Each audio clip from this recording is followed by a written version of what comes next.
Assalomu alaykum, hurmatli tomoshabinlar.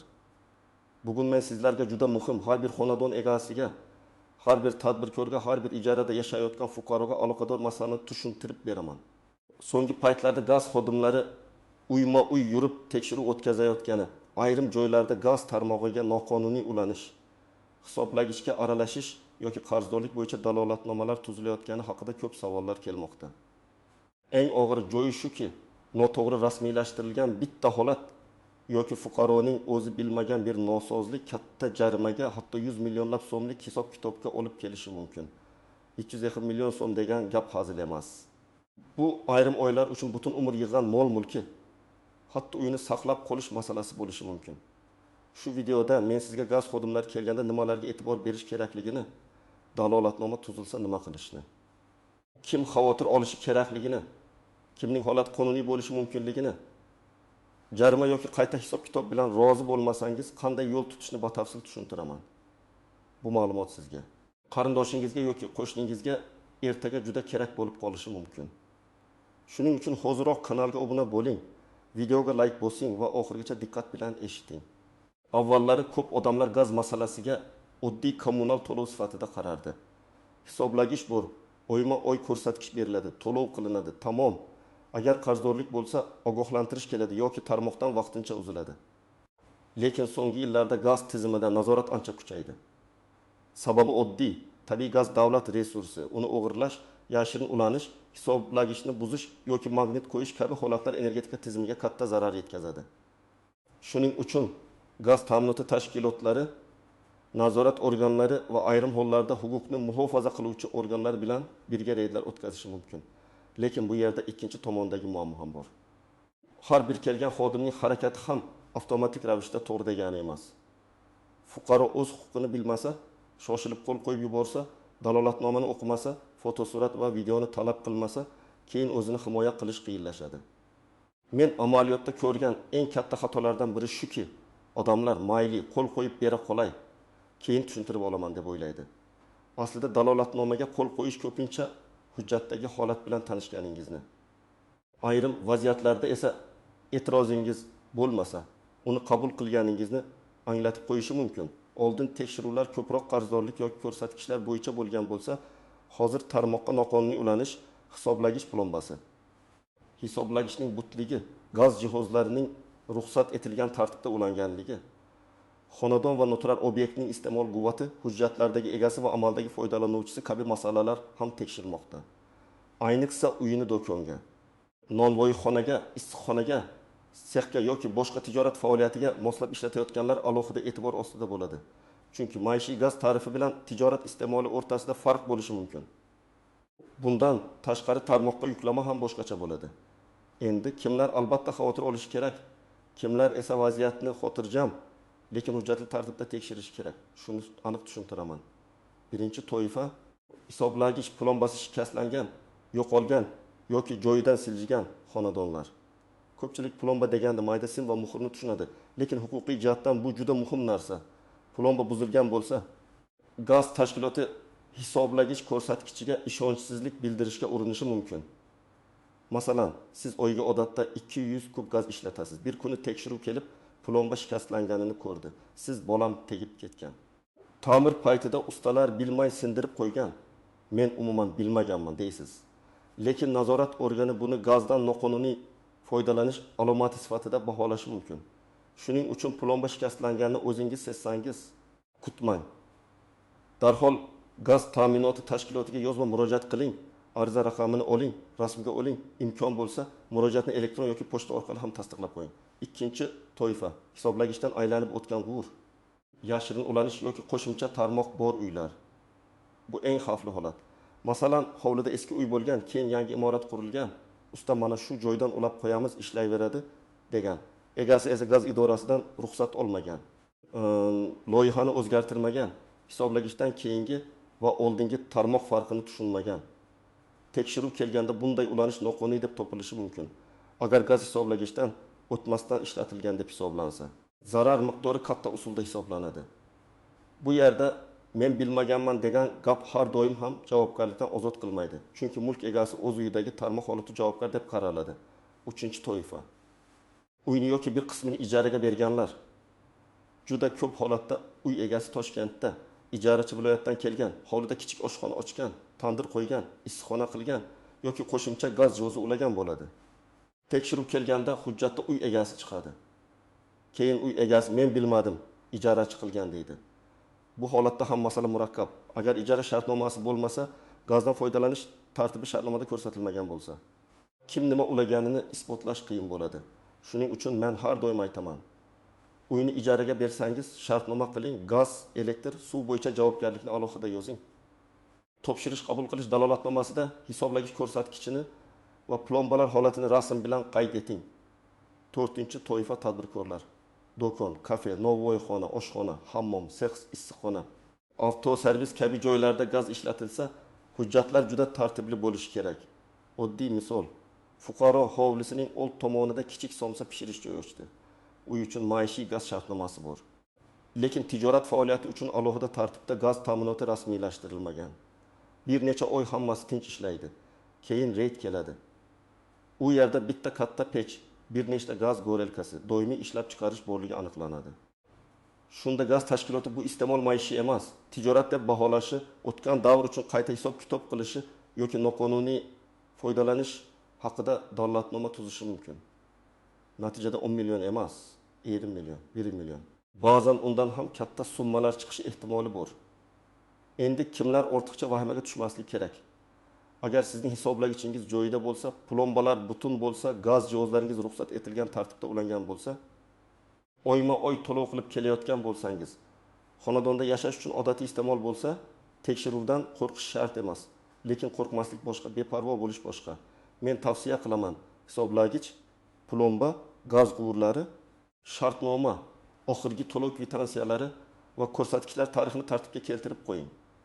Bu hujjatlar muammo chiqqanda sizning birinchi himoyangiz bo'ladi. Real hayotga yaqin bir vaziyatni olaylik. Bir oila qishda gazni ko'proq ishlatgan. Chunki uy katta, isitish qozoni bor. O'tgan oy 300 kub bo'lgan iste'mol bu oy 900 kubga chiqdi. Gaz xodimi kelib, nega buncha ko'p deb so'rashi mumkin. Agar isitish qozoni qonuniy ulangan, hisoblagichdan o'tib ishlagan va to'lov qilingan bo'lsa, bu avtomatik qonunbuzarlik emas. Lekin qozon hujjatlarda ko'rsatilmagan o'zboshimchalik bilan qo'shimcha quvur tortilgan bo'lsa, muammo boshlanadi. Demak, raqamning kattaligi emas, iste'molning hujjatli va texnik jihatdan qonuniyligi muhim. Yana bir misol, uy sotib oldingiz. Oldingi egasi hammasi joyida edi. Siz ham ishonib ko'chib kirdingiz. Bir yildan keyin tekshiruv kelib, eski noqonuniy ulanishni topdi. Siz men buni qilmaganman deysiz. Bu juda muhim e'tiroz, lekin uni isbotlash uchun uy oldi sotdi hujjatlari, ko'chib kirgan sana, oldingi tekshiruv dalolatnomalari, hisoblagich ko'rsatkichlari, texnik holat bo'yicha topshirish hujjati kerak bo'ladi. Agar sotib olayotganda gaz tarmog'ini tekshirtirmagan bo'lsangiz, keyingi nizoda dalil yig'ish qiyinroq bo'ladi. Shuning uchun uy sotib olayotgan odam faqat kadastrga qarab qolmasligi kerak. Gaz, elektr, suv tarmoqlarini ham alohida tekshirtirish kerak. 370 million so'mlik hisob-kitob qanday paydo bo'lishi mumkin degan savol ko'p beriladi. Odatda bunday katta summalar oddiy bir oylik qarzdorlikdan chiqmaydi. Bunday summa ko'proq noqonuniy ulanish, hisoblagichdan tashqari iste'mol, tijorat faoliyati, katta quvvatli uskunalar, uzoq davr uchun qayta hisoblash yoki zarar miqdorini maxsus metodika asosida hisoblash holatlarida paydo bo'ladi. Masalan, obyekt kuniga nazariy jihatdan ma'lum kub gaz ishlatgan deb olinadi. Bu ma'lum kunlar yoki oylar soniga ko'paytiriladi, tarif qo'llanadi. Ustiga jarima yoki zarar summasi qo'shiladi. Shu sababli dalolatnomada qaysi davr olingani, qaysi quvvat hisoblangani, qaysi formula ishlatilgani juda muhim. Endi eng muhim nozik jihatlarga o'tamiz. Birinchi noziklik. Gaz xodimi kelishi bilan siz eshikni ochmaslik huquqiga egasizmi? Xususiy uy-joy daxlsizligi bor, lekin gaz tarmog'i va hisoblagich bo'yicha shartnoma majburiyatlari ham bor. Agar hisoblagich hovli tashqarisida yoki kirish joyida bo'lsa, xodim uni ko'rishi mumkin. Agar ichkariga kirish kerak bo'lsa, odatda tekshiruv qonuniy asosda xizmat guvohnomasi bilan. Maqsadi tushuntirilgan holda amalga oshirilishi kerak. Men hech qachon hech kimni kiritmang demayman. Men aytadigan narsa boshqa. Avval kim kelganini aniqlang, xizmat guvohnomasini ko'ring, tashkilot nomi, lavozimi, familiyasini yozib oling, tekshiruv sababini so'rang. Imkon bo'lsa jarayonni videoga oling. Ikkinchi noziklik, dalolatnomaga qo'l qo'yish masalasi. Agar dalolatnoma tuzilsa, uni o'qimasdan imzo chekmang, unda plomba buzilgan. Noqonuniy ulanish aniqlandi. Iste'molchi tan oldi. E'tiroz bildirmadi kabi iboralar bo'lishi mumkin.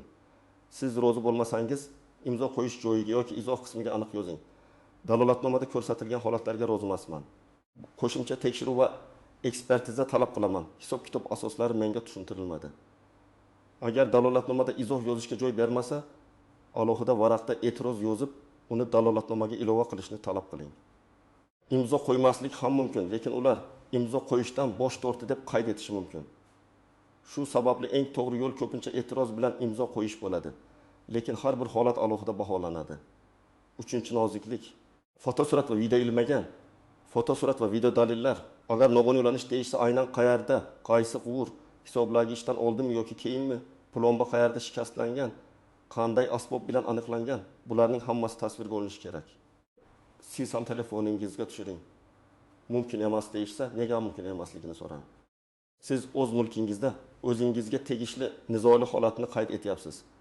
Keyin sud yoki yuqori tashkilotga murojaat qilganda, og'zaki gapdan ko'ra video va rasm kuchliroq dalil bo'ladi. 4-noziklik. Hisoblagichning o'zi nosoz bo'lishi mumkin. Hamma holatda iste'molchi aybdor bo'lavermaydi. Masalan, hisoblagich eski, zavod plombasi joyida, tashqi aralashuv alomati yo'q, lekin noto'g'ri ko'rsatayotgan bo'lishi mumkin. Bunday vaziyatda metrologik tekshiruv, ekspertiza, hisoblagichni yechish va muhrlangan tartibda tekshiruvga yuborish jarayoni muhim. Hisoblagich yechilsa, uning holati, raqami, plomba raqami, ko'rsatkichi dalolatnomada aniq yozilishi kerak. Agar bu tartib buzilsa, keyin natijaga e'tiroz bildirish uchun asos bo'lishi mumkin. 5-noziklik. Qarzdorlik bilan noqonuniy foydalanishni aralashtirmaslik kerak. Qarzdorlik bu siz iste'mol qilgan, gaz uchun to'lovni vaqtida qilmagan holat. Noqonuniy foydalanish esa hisoblagichdan tashqari ulanish, plombani buzish, tarmoqqa ruxsatsiz qo'shilish kabi boshqa masala. Qarzdor odam yomon niyatli o'g'ri degani emas. Lekin qarzdorlikni ham beparvo qoldirmaslik kerak. Chunki uzilish, penya sud tartibida undirish kabi oqibatlar bo'lishi mumkin. Agar qarz chiqqan summaga rozi bo'lmasangiz, avval ko'rsatkichlar tarixini, to'lovlarni, shaxsiy hisob varaqdagi harakatlarni solishtiring. 6-noziklik. Siz uy egasi bo'lmasangiz ham javobgarlikka tortilish ehtimoli bor. Masalan, ijarachi sifatida gazdan foydalanyapsiz, lekin shartnoma uy egasi nomida. Gaz xodimlari kelganda siz bor edingiz, dalolatnomaga siz imzo qo'ydingiz.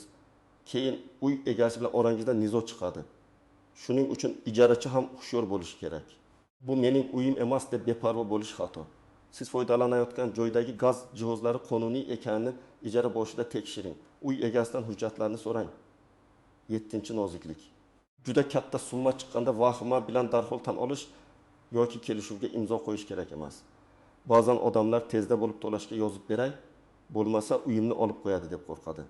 Avval hujjatlarni ko'ring, dalolatnoma, hisob-kitob jadvali, zarar hisoblash formulasi, tekshiruv asoslari, fotosuratlar, ekspertiza xulosasi bormi, guvohlar bormi? 300 million so'm bo'lsa, bu oddiy og'zaki tushuntirish bilan qabul qilinadigan summa emas. Bunday holatda huquqshunos, advokat yoki kommunal nizolarni biladigan mutaxassis bilan hujjatlarni tahlil qilish kerak. Birinchi qadam, xodimlarni aniqlang. Eshik oldida yoki hovlida o'zingizni yo'qotmang. Xizmat guvohnomasini so'rang. Tashkilot nomini, xodimning familiyasi va lavozimini yozib oling. Agar ular reyd guruhi bo'lsa, qaysi asosda kelganini so'rang. Bu oddiy madaniyatli talab, qarshilik emas. Halol ishlayotgan xodim bundan qo'rqmasligi kerak. Ikkinchi qadam, jarayonni qayd eting. Telefoningizni olib, tinch ohangda video yozing. Men o'z huquqlarimni himoya qilish uchun jarayonni qayd etyapman deb ayting. Videoda hisoblagich raqami, ko'rsatkich, plomba holati, quvurlar, xodimlar ko'rsatgan joylar ko'rinsin. Agar ular sizga biror narsani tushuntirsa, videoda eshitilib tursin. 3-qadam, dalolatnoma diqqat bilan o'qing. Hech qachon bo'sh joylarga imzo qo'ymang. Sana, vaqt, manzil, hisoblagich raqami, plomba raqami, aniqlangan holat, guvohlar, ilova qilingan foto-video materiallar, sizning izohingiz aniq yozilgan bo'lishi kerak. Agar biror joy noto'g'ri bo'lsa, masalan manzil xato, hisoblagich raqami xato, holat noto'g'ri tasvirlangan bo'lsa, darhol yozma e'tiroz kiriting. 4-qadam, e'tirozingizni aniq yozing. Masalan, men gaz tarmog'iga noqonuniy ulanmaganman. Ko'rsatilgan quvur hisoblagichdan keyingi 2 tarmoqqa tegishli. Holat bo'yicha mutaxassis ekspertiza tayinlanishini so'rayman. Yoki plomba shikastlangani bugun birinchi marta ko'rdim. Hisoblagichga aralashmaganman. Metodologik tekshiruv talab qilaman. Yoki hisob kitob summasi va davri menga tushuntirilmadi. Barcha asoslovchi hujjatlar nusxasini berishni so'rayman. E'tiroz umumiy bo'lmasin, aniq bo'lsin. 5-qadam. Hujjat nusxasini oling. Dalolatnoma tuzildimi? Sizda nusxa bo'lishi kerak. Agar nusxa bermasa, video orqali dalolatnoma nusxasini so'radim. Berilmadi deb qayd eting. Keyin darhol gaz ta'minoti tashkilotiga yozma ariza bilan murojaat qiling va dalolatnoma nusxasini, hisob kitob asoslarini, fotosuratlarni, ekspertiza hujjatlarini so'rang. 6-qadam, o'zingizdagi hujjatlarni yig'ing. Bular gaz shartnomasi, oxirgi to'lov kvitansiyalari, bank ilovasidagi to'lov cheklari, hisoblagich ko'rsatkichlari skrinshotlari, oldingi dalolatnomalar, uy oldi sotdi shartnomasi, ijara shartnomasi, gaz jihozlari bo'yicha loyiha yoki ruxsat hujjatlari, ustalar bilan tuzilgan hujjatlar, fotosurat va videolar bo'lishi mumkin. Hujjat qancha ko'p bo'lsa, sizning pozitsiyangiz shuncha kuchli bo'ladi. 7-qadam, yozma murojaat qiling. Og'zaki tortishuv ko'p hollarda natija bermaydi. Gaz ta'minoti tashkilotiga ariza yozing. Arizada familiya, manzil, shaxsiy hisob raqam, telefon, dalolatnoma sanasi, e'tiroz sabablari, talablaringizni ko'rsating. Talab sifatida dalolatnomani qayta ko'rib chiqish, hisob kitobni bekor qilish yoki kamaytirish, ekspertiza o'tkazish, komissiya ishtirokida qayta tekshiruv o'tkazish, asoslovchi hujjatlarni taqdim etishni so'rashingiz mumkin. Arizani 2 nusxada topshiring. Bir nusxasiga qabul qilingan sana va raqam qo'ydiring. Elektron murojaat ham qilsangiz, javob uchun muddat yuradi. 8-qadam, yuqori tashkilot va sud yo'lini biling. Agar pastki tashkilot javob bermasa yoki javobdan rozi bo'lmasangiz, yuqori turuvchi organlarga, iste'molchilar huquqlarini himoya qilish vakolatiga ega tuzilmalarga yoki sudga murojaat qilish mumkin. Sudga borishda hissiyot emas, dalil hal qiladi. Shuning uchun avvaldan barcha hujjatlarni tartiblang, dalolatnoma va hisob kitobdagi xatolarni ko'rsating. Texnik ekspertiza zarur bo'lsa, shuni talab qiling. 9-qadam, kelajak uchun profilaktika qiling. Har oy hisoblagich ko'rsatkichini rasmiy olib qo'ying. Plomba holatini va hisoblagich raqamini vaqti bilan suratga oling. Ta'mir qilsangiz, gaz quvuriga o'zboshimchalik bilan tegmang. Usta men bilaman desa ham, gaz tashkiloti ruxsatsiz quvur tortish, jihoz ulash, hisoblagich joyini o'zgartirish mumkin emas. Ayniqsa qozon, pech, issiqxona ishlab chiqarish uskunasi kabi katta iste'molchi jihozlarni hujjatsiz ulamang. 10-qadam. Uy sotib olayotganda alohida tekshiruv qiling. Notariusdagi shartnoma uyning huquqiy egaligini hal qiladi, lekin kommunal tarmoqlar holatini avtomatik kafolatlamaydi. Sotib olishdan oldin gaz hisoblagichi, plomba, qarzdorlik, shaxsiy hisob raqam, tarmoq chizmasi, jihozlar qonuniyligini tekshirtiring. Oldingi egadan qarzdorlik yo'q degan ma'lumotnoma yoki kamida shaxsiy kabinetdagi holatni ko'rsatuvchi tasdiq oling. Topshirish dalolatnomasiga gaz ko'rsatkichi va plomba holatini yozing. Men yana bir narsani alohida ta'kidlayman. Gaz xodimlari bilan urushish, haqorat qilish, jismoniy qarshilik ko'rsatish sizning foydangizga ishlamaydi. Siz qat'iy bo'ling, lekin madaniyatli bo'ling. Guvohnomangizni ko'rsating, dalolatnomani o'qib chiqaman, e'tirozimni yozaman, nusxa bering, hisob kitob asosini taqdim eting degan talablar qonuniy va mantiqli talablar. Sho'xim bilan emas, hujjat bilan himoyalanish kerak. Agar sizga 300 million so'm yoki shunga yaqin juda katta summa hisoblangan bo'lsa, birinchi navbatda vaqtni boy bermang, javob xatini kutaman deb o'ylar o'tkazmang. Belgilangan muddatlar bo'lishi mumkin. Dalolatnoma sanasini yozib oling, hujjatlarni skaner qiling, mutaxassisga ko'rsating, yozma e'tiroz kiriting. Katta summalarda hisob kitob davri noto'g'ri olingan bo'lishi, uskunaning quvvati noto'g'ri baholangan bo'lishi, obyektning ishlagan vaqti asossiz ko'paytirilgan bo'lishi, dalolatnoma texnik jihatdan zaif tuzilgan bo'lishi mumkin. Bularning har bir summaga katta ta'sir qiladi. Masalan, hisob kitobda obyekt 24 soat ishlagan deb olinishi mumkin. Aslida esa sex kuniga 6 soat ishlagan bo'lishi mumkin.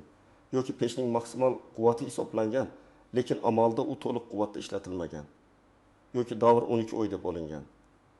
Lekin jihoz 2 oy oldin o'rnatilganini isbotlovchi chek video ustaning shartnomasi bor. Mana shunday detallar katta summani keskin o'zgartirishi mumkin. Shu sababli har bir raqamning manbasini so'rash kerak. Yana bir muhim maslahat. Qo'shni Mahalla yoki tanishlarning hamma shunday qiladi. Hech narsa bo'lmaydi. Pul berib yopib yuborasan degan gaplarga ishonmang. Bugun nazorat boshqacha. Ertaga bitta dalolatnoma butun oilaning moliyaviy ahvolini ag'darib yuborishi mumkin. Qonuniylashtirish qimmat tuyulishi mumkin. Lekin noqonuniy ulanishning oqibati undan bir necha barobar qimmatga tushadi. Bugungi mavzudan asosiy xulosa shuki, gaz masalasida beparvolik qilish mumkin emas. Hisoblagich, plomba, g'ur, jihoz, shartnoma va to'lovlarning hammasi tartibli bo'lishi kerak. Gaz xodimlari kelsa, vahima qilmang, lekin ko'zingizni yumib imzo ham chekmang. Xodimni aniqlang, jarayonni qayd eting, dalolatnomani o'qing, e'tirozingizni yozing, hujjat nusxasini oling va zarur bo'lsa yozma tartibda shikoyat qiling.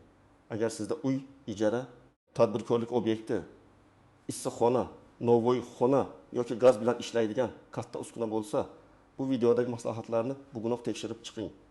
Bitta rasm, bitta ariza, bitta to'g'ri yozilgan e'tiroz keyinchalik juda katta pulni. Hatto uyingizni saqlab qolishga yordam berishi mumkin. Sizning mahallangizda ham gaz xodimlari uyma-uy yurib tekshiruv o'tkazyaptimi? Dalolatnoma tuzilgan, katta summa hisoblangan yoki plomba bo'yicha muammo bo'lganmi? Fikringizni izohlarda yozing, boshqalarga ham foydasi tegadi. Videoni foydali deb bilsangiz, albatta like bosing, kanalga obuna bo'ling va yaqinlaringizga yuboring. Men esa keyingi videolarda kommunal to'lovlar, jarimalar va mulkni himoya qilish bo'yicha yana muhim mavzularni tushuntirib boraman.